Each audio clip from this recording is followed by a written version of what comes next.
What happens when one of Hollywood's most controversial figures sits down with one of television's most outspoken hosts, and the conversation takes a turn that nobody saw coming? Today we're diving into the explosive exchange between Mel Gibson and Joy Behar on The View that had everyone talking. Before we get started, make sure to hit that subscribe button and drop a comment below with your thoughts on celebrity interviews gone wrong. The morning started like any other at The View studio. Mel Gibson had been booked as a guest to promote his latest directorial project, a war drama that critics were already calling his comeback film.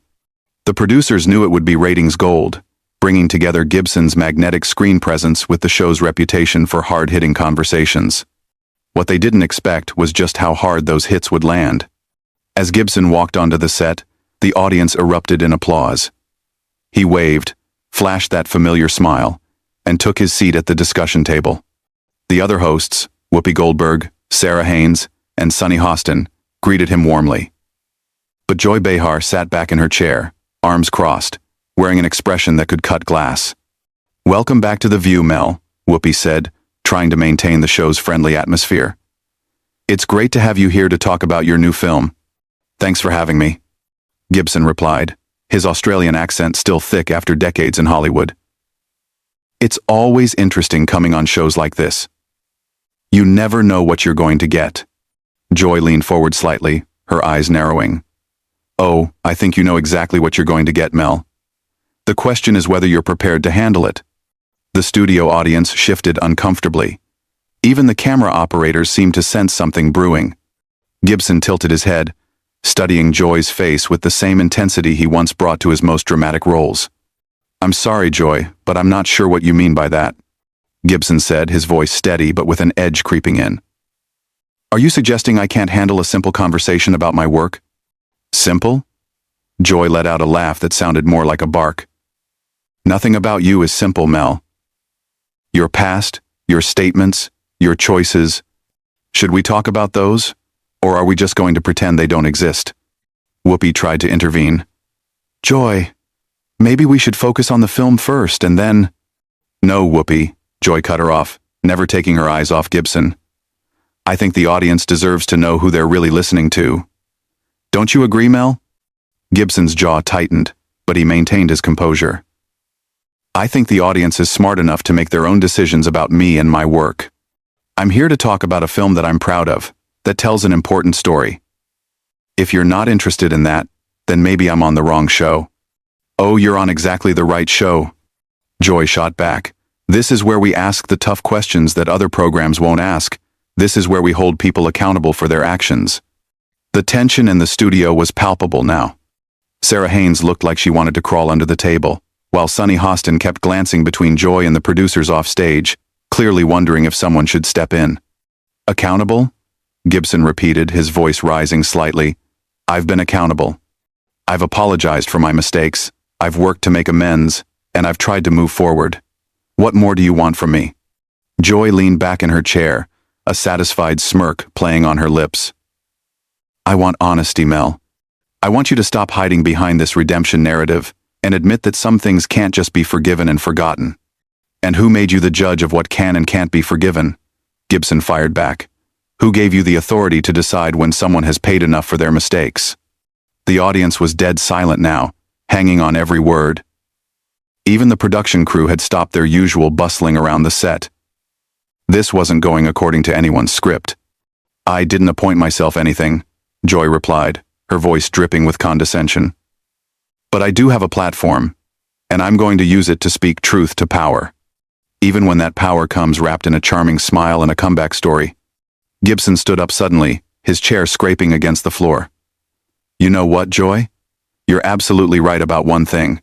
You do have a platform. And you're using it to ambush a guest who came here in good faith to discuss his work. That says a lot more about you than it does about me." "Sit down, Mel," Joy said, her tone now ice cold. "You don't get to play the victim here, not after everything you've done." "I'm not playing anything," Gibson replied, still standing. "But I'm also not going to sit here and let you use me as your punching bag for whatever personal agenda you're pushing today." Whoopi tried desperately to regain control of the situation. "Okay, everyone, let's just take a breath here. Mel, please sit down, and Joy, maybe we can approach this differently." But Joy wasn't backing down. If anything, Gibson's defiance seemed to fuel her fire. No, Whoopi. I think this is exactly the conversation we need to be having. Mel, you talk about good faith, but where was that good faith when you were making those statements years ago? Where was it when you hurt people with your words? Gibson slowly sat back down, but his posture remained rigid. You want to talk about hurting people with words, Joy? Let's talk about what you're doing right now. You invited me here under the pretense of discussing my film, and instead you're trying to relitigate my entire past on live television. Your past is part of who you are. Joy snapped.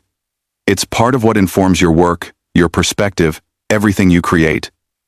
You can't just compartmentalize it away because it's convenient. And you can't use someone's lowest moments to define their entire existence. Gibson countered. I made mistakes, terrible mistakes, and I've spent years working to understand them and grow from them. But apparently, that's not enough for you. Sarah Haynes finally found her voice. Maybe we could talk about how those experiences influence the themes in your new film. Art often comes from personal struggle and... Oh, please, Joy interrupted, rolling her eyes. Are we really going to pretend that making a movie is some kind of penance? That's not how accountability works. Gibson's eyes flashed with anger. You know what's interesting, Joy? You sit there talking about accountability, but when have you ever been held accountable for the divisive things you say on this show?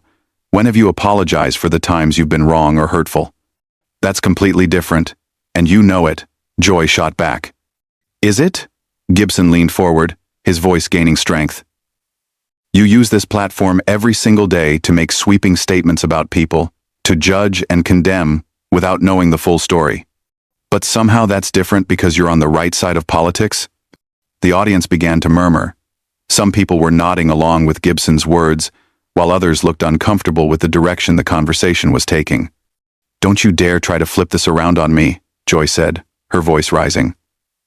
I'm not the one with a history of bigoted statements. I'm not the one who needs to explain myself. Everyone needs to explain themselves, Gibson replied firmly. The difference is, I'm willing to do it honestly. I'm willing to admit when I've been wrong. But you? You hide behind your righteousness like it's some kind of shield that protects you from criticism. Sonny Hostin tried to jump in. I think what Joy is trying to say is that there are certain lines that, once crossed, change how we view someone permanently. Gibson turned to her with a look of genuine curiosity. And who gets to decide where those lines are, Sonny? Who gets to determine which mistakes are forgivable and which ones aren't? Is there a committee somewhere that makes these decisions? Society decides, Joy interjected. The court of public opinion decides, and you've been found wanting. The court of public opinion, Gibson repeated slowly. You mean the same court that changes its mind every few years about who's acceptable and who isn't? The same court that destroys people's lives based on incomplete information, and then moves on to the next target? Now you're just being dramatic, Joy said dismissively. Am I? Gibson's voice was steady but intense. How many careers have been destroyed by this court you're so fond of? How many people have been written off entirely based on their worst moments? And yet here you sit, comfortable in your position, throwing stones from your glass house. My house isn't glass, Mel. I've built my career on standing up for what's right. No, Joy. You've built your career on tearing other people down while claiming the moral high ground. There's a difference. The studio fell silent again. Even the crew members were exchanging glances. This had gone far beyond a typical celebrity interview gone wrong. Whoopi made another attempt at damage control.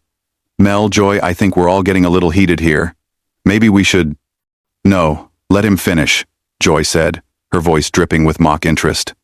I want to hear more about how I'm the problem here. Please, enlighten us all about my failings. Gibson stared at her for a long moment before responding. You really want to know what I think your failing is, Joy? It's not that you have strong opinions. It's that you've confused having opinions with having wisdom. You've convinced yourself that your anger makes you righteous, but all it really makes you is loud. At least I'm angry about the right things, Joy fired back. Are you? Or are you just angry because it gets you attention? Because it makes you feel important? There's a difference between righteous anger and self-righteous indignation, and I think you've crossed that line a long time ago. Joy's face was flushing red now. How dare you psychoanalyze me? You don't know anything about my motivations or my character. I know what I see sitting across from me, Gibson replied calmly. I see someone who invited a guest onto their show not to have a conversation, but to score points. Someone who's more interested in being right than in being fair. Fair? Joy laughed bitterly. You want to talk about fair? Was it fair when you... Stop, Gibson said firmly, raising his hand. Just stop. We can go around and around about my past mistakes until the end of time, but that's not going to change anything. The question is, what are we doing now? Right now, in this moment, who's behaving better? The question hung in the air like a challenge that nobody wanted to answer. Joy's mouth opened and closed several times as she struggled to formulate a response that wouldn't make her look even worse than she already did. That's not the point, she finally managed to say, but her voice had lost some of its earlier venom. Isn't it, though? Gibson pressed, sensing he had gained the upper hand. Isn't behavior in the present moment exactly the point? You keep talking about accountability and change, but you won't acknowledge when someone has actually changed. You won't give credit where credit is due because it doesn't fit your narrative.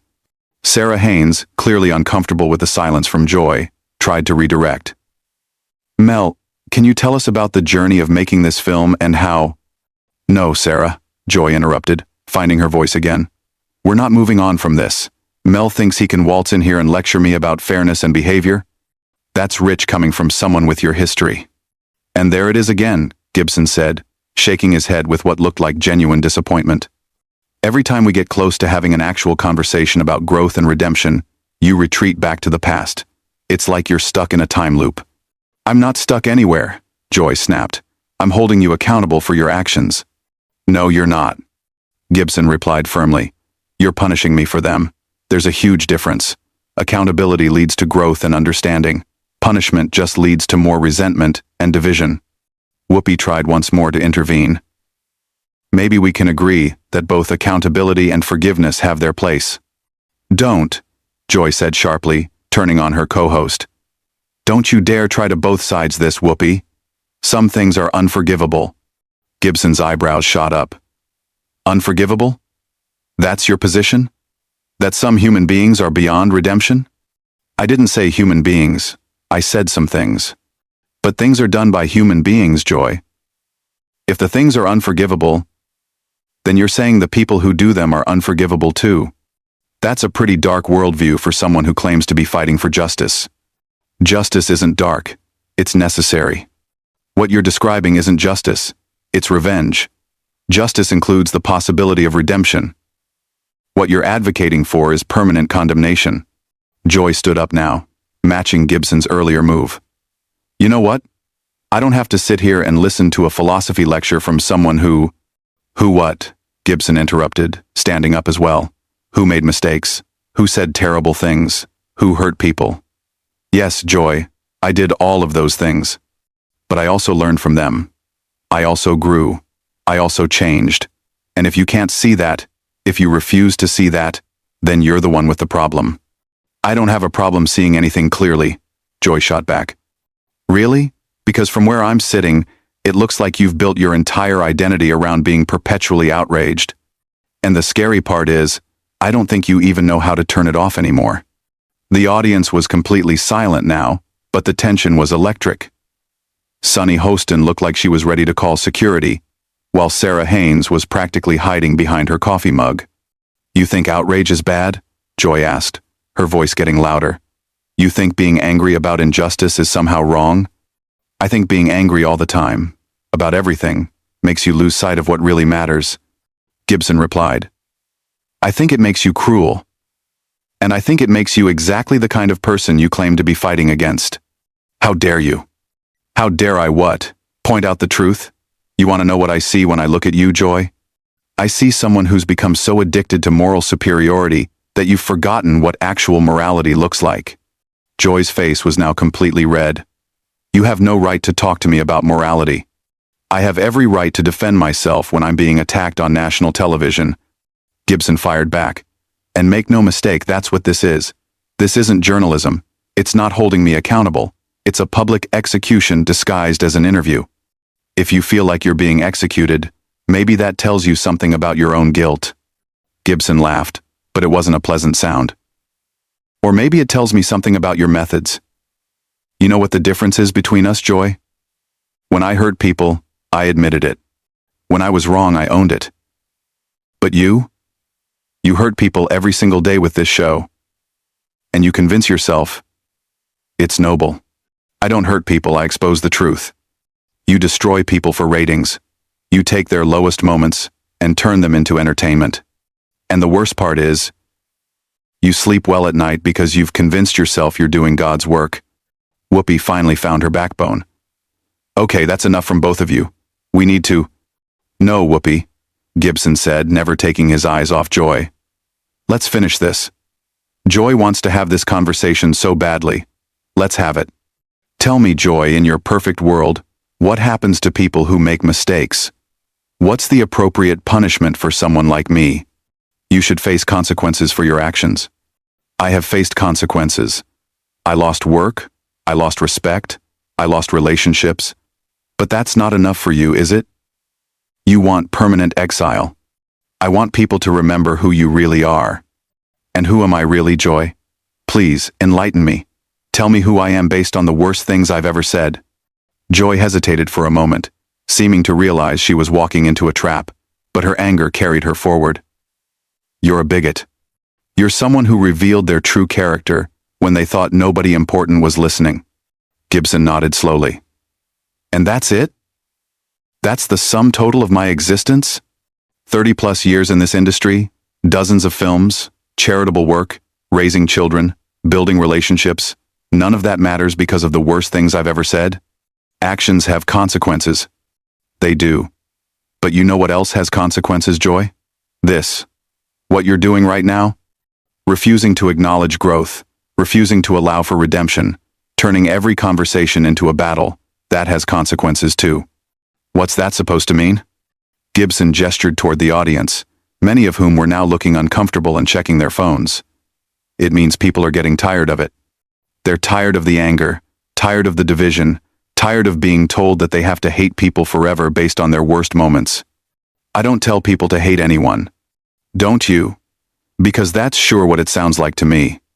You're telling them that I'm irredeemable, that nothing I do going forward matters, that they should judge me forever based on things I said years ago when I was in the darkest place of my life.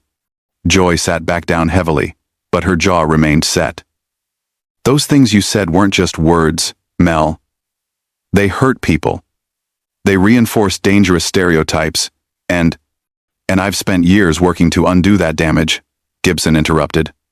I've worked with the communities I hurt, I've educated myself, I've tried to use my platform more responsibly.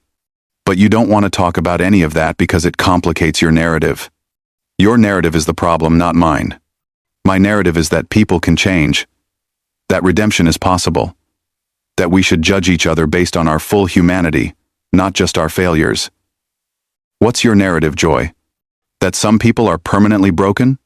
That forgiveness is weakness? That anger is the highest virtue? Sonny Hostin finally spoke up. I think what Joy is trying to say...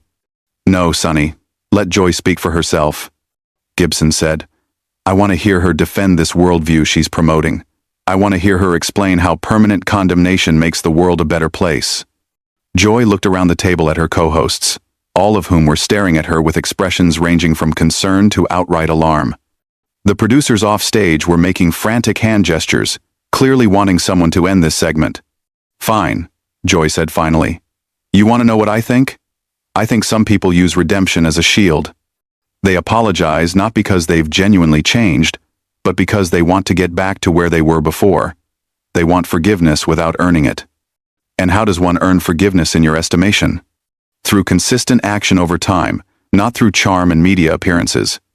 Gibson leaned back in his chair, a slight smile playing on his lips.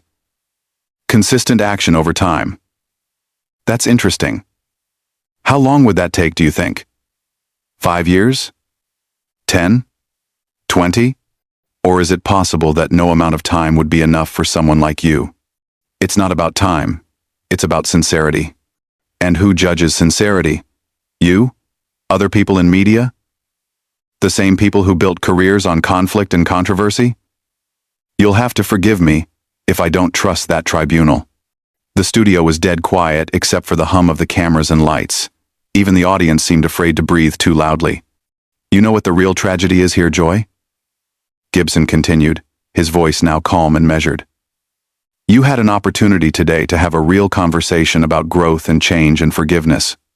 You could have asked me tough questions while still treating me with basic human dignity. You could have held me accountable while also acknowledging progress.